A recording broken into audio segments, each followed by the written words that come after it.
स्वागत है आपका मेरे YouTube channel study for target पर।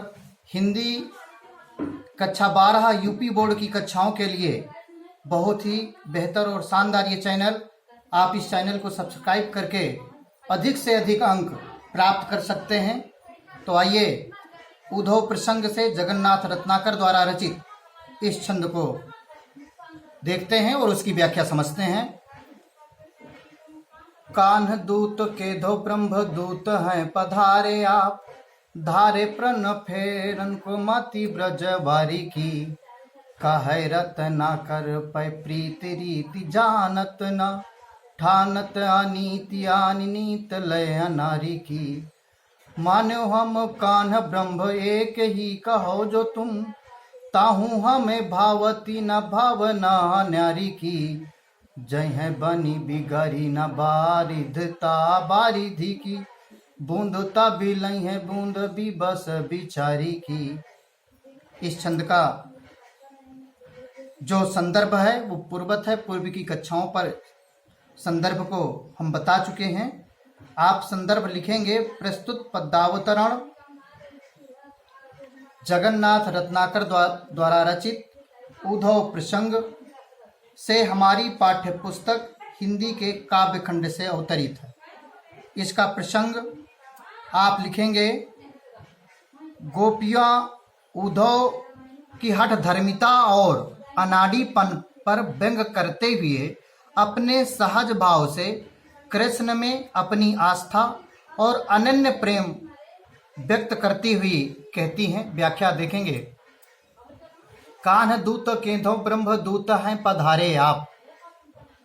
गोपिकाएं कहती हैं कि आप कृष्ण के संदेशवाहक बनकर आए हैं अथवा ब्रह्मदूत बनकर के आए हैं। हे उद्धव, आप हमें बताएं कि आप कान्हा के दूत बनकर के आए हैं कि ब्रह्म के दूत बनकर के आए हैं। कुछ समझ में नहीं आता।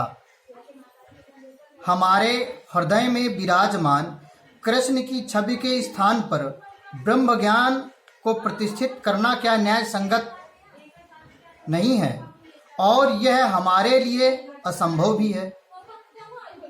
हे उद्धव, ये जो आप कर रहे हैं ये ठीक नहीं है। आप प्रेम की रीत को नहीं जानते हैं। प्रीति रीति जानत ना, आप प्रेम की रीत को जानते नहीं हैं। तुम्हारा यह अनाड़ियों जैसा उपदेश देने का दुराग्रह अनीतपूर्ण है। ठानत अनीत अनिनीत लय अनारी की, आप अनीत पूर्वक इस बात को कह रहे हैं हम सभी से, और यह आपकी सारी बातें अग्राह्य हैं। ये ग्रहण करने योग्य नहीं है। नारी भावना की सहज कोमलता को समझकर ब्रह्म निरूपण और योग साधना की शिक्षा की क्या बहास्यपद नहीं है। आप ये जो हमें बता रहे हैं ये उपहास के योग्य ही है, क्योंकि हम नारियां हैं।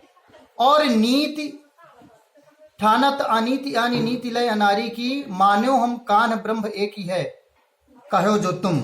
हम मानते हैं कि जो आप बता रहे हैं आपके कथनानुसार कि कृष्ण और ब्रह्म एक है।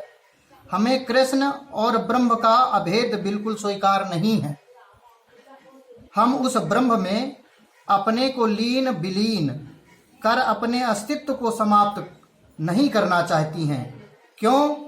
क्योंकि समुद्र से अलग रहने वाली जल की बूंद का दूसरों की दृष्टि में कितना भी कम अस्तित्व क्यों ना हो, अपनी लघुता में भी वो महान है। किंतु समुद्र में मिल जाने पर समुद्र की सीमा में ना कोई कमी होगी ना कोई वृद्धि होगी, किंतु सागर में मिलते ही बूंद का तो अस्तित्व ही समाप्त हो जाएगा। बूंद ही बिलई है बूंद बीबस बिचारी की।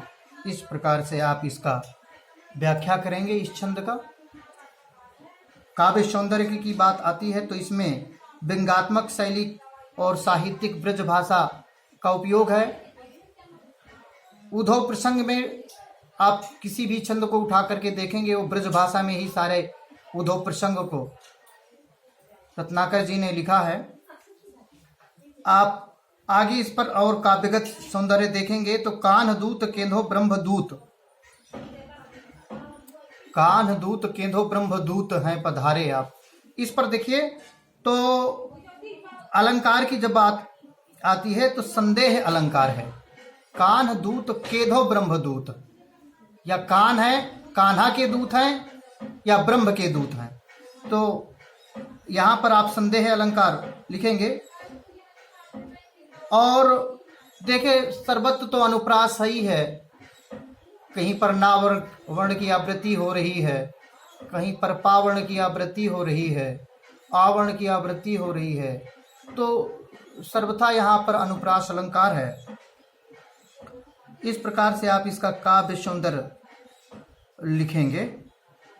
रस की बात आती है तो श्रृंगार रस लिखेंगे।